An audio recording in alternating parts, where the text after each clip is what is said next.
TRS అధికారంలో ఉన్నప్పుడు సదర్ పండుగను అధికారికంగా జరిపామన్నారు హరీష్. కానీ కాంగ్రెస్ ప్రభుత్వం మాత్రం అధికారికంగా నిర్వహిస్తామని చెప్పి మాటలకే పరిమితమైందని విమర్శించారు. ₹1 కూడా ఇవ్వలేదన్నారు. కేసీఆర్ ప్రభుత్వ సమయంలో యాదవులు మంత్రులుగా ఉన్నారని, 4 ఎమ్మెల్యేలు కూడా ఉన్నారన్నారు. కాంగ్రెస్ ప్రభుత్వంలో యాదవులకు ఏమాత్రం గుర్తింపు ఇస్తున్నారో ప్రజలందరికీ తెలుసన్నారు. రాబోయే రోజుల్లో సదర్ ఉత్సవాలను మరింత ముందుకు తీసుకువెళ్తామన్నారు హరీష్. హైదరాబాద్ నారాయణగూడలో సదర్ వేడుకలు ఉత్సాహంగా సాగాయి. యాదవులు తమ దున్నలను ఈ వేడుకల్లో ప్రదర్శించారు.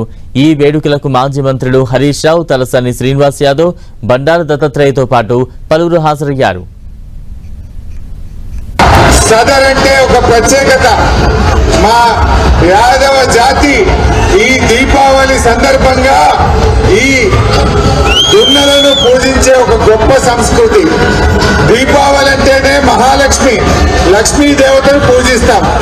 మరి యాదవులకు లక్ష్మి ఏంటి? దున్నలను పూజించే గొప్ప సంస్కృతి మన హైదరాబాద్ కు, మన దక్కన్ సంస్కృతికి మాత్రమే దక్కింది. అంటే ప్రపంచంలో ఎక్కడ ఉండదు.